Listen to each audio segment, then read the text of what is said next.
Assalamualaikum warahmatullahi wabarakatuh. Halo semuanya, kami di sini dari kelompok 1 ingin menjelaskan tentang materi tantangan global ideologi Pancasila. Sebelumnya kami ingin memperkenalkan diri kami masing-masing. Perkenalkan, nama saya Lutfi Anggraini dengan NIM B22014. Perkenalkan, nama saya Siti Nurjana dengan NIM B22020. Perkenalkan, nama saya Putri Utami dengan NIM B2216.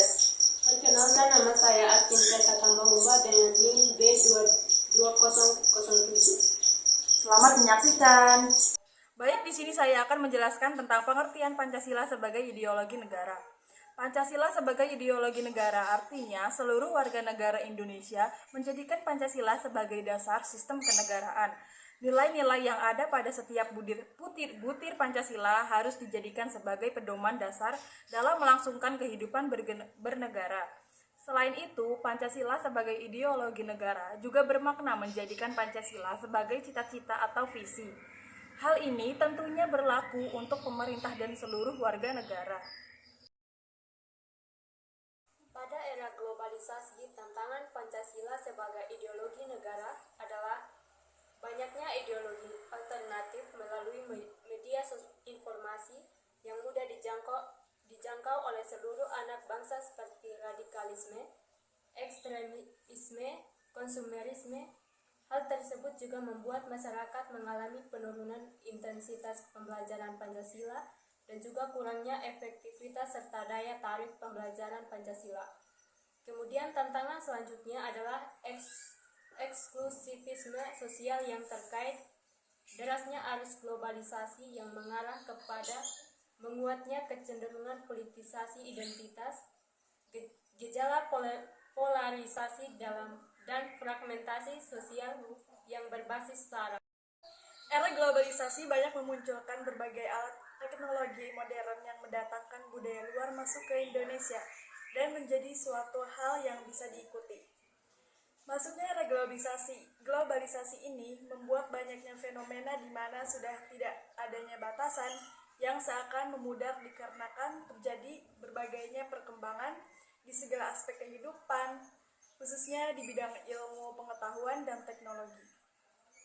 Pada saat ini kebanyakan masyarakat itu tumbuh di atas kepribadian bangsa asing. Mereka kehilangan jati diri yang sudah jelas tergambar dari nilai-nilai luhur Pancasila. Pemahaman masyarakat terhadap Pancasila sudah sangat berbeda jauh. Unsur-unsur yang mempengaruhi tantangan terhadap Pancasila sebagai ideologi negara meliputi faktor eksternal dan internal. Adapun faktor eksternal meliputi hal-hal berikut. 1. Pertarungan ideologis antara negara-negara superpower antara Amerika Serikat dan Uni Soviet antara 1945 dan 1990. 2.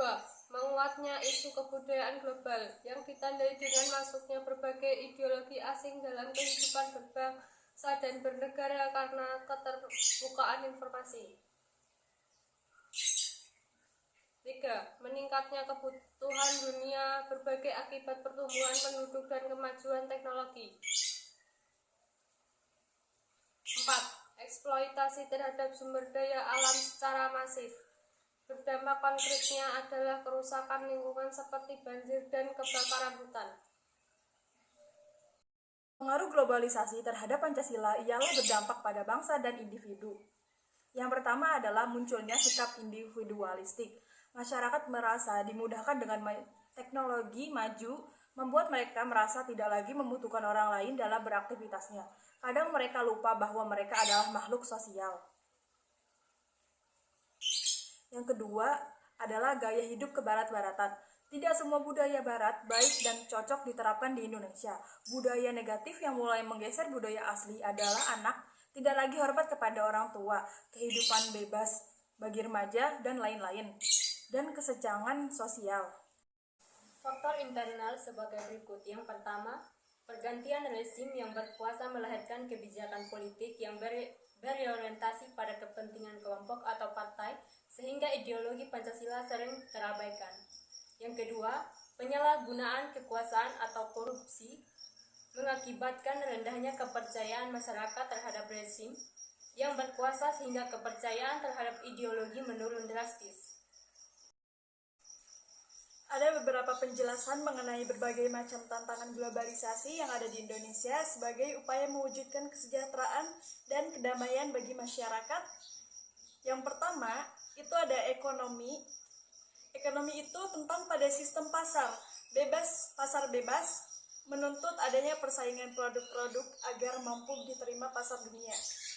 Oleh karena itu, globalisasi mendorong persaingan agar setiap pihak mampu menunjukkan potensi terbaik yang dimiliki.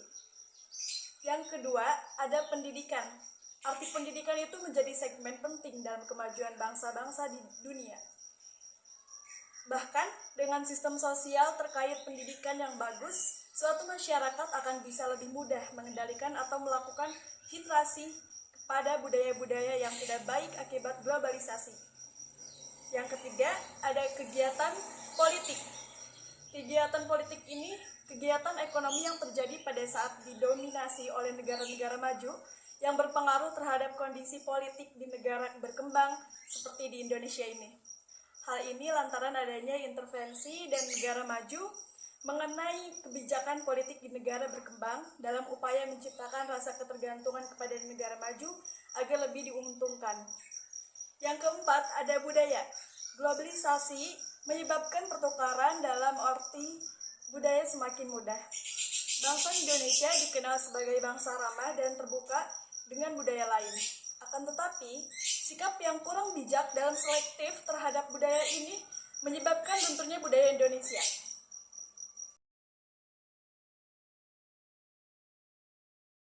Assalamualaikum warahmatullahi wabarakatuh. Perkenalkan sebelumnya, nama saya Siti Nurjana. Di sini saya selaku moderator yang akan memandu debat antara pihak pro dan kontra. Di sini ada Saudari Lutfi sebagai pihak pro dan Saudari Astin sebagai pihak kontra.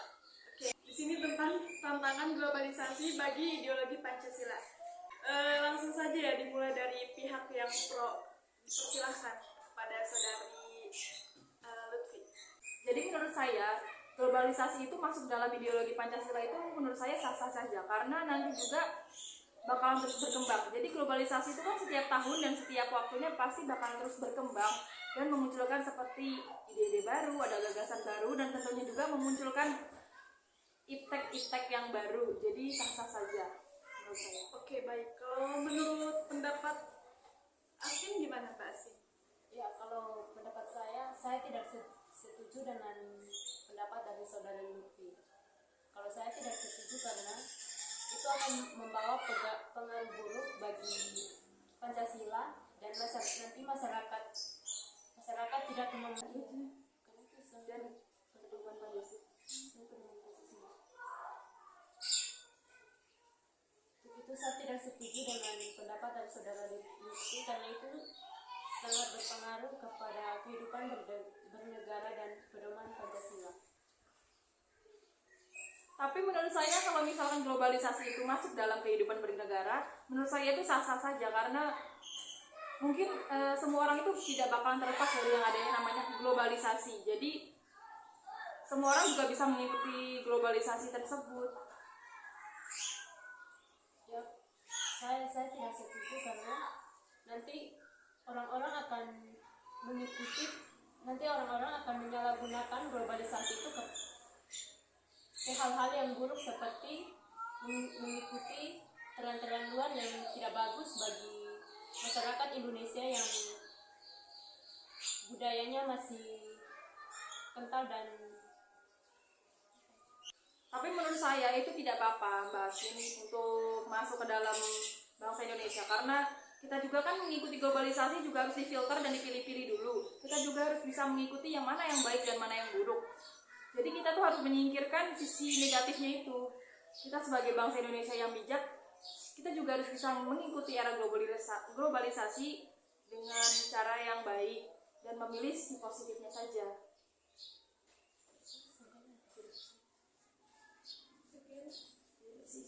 Siti lah. Oh, ini dia udah.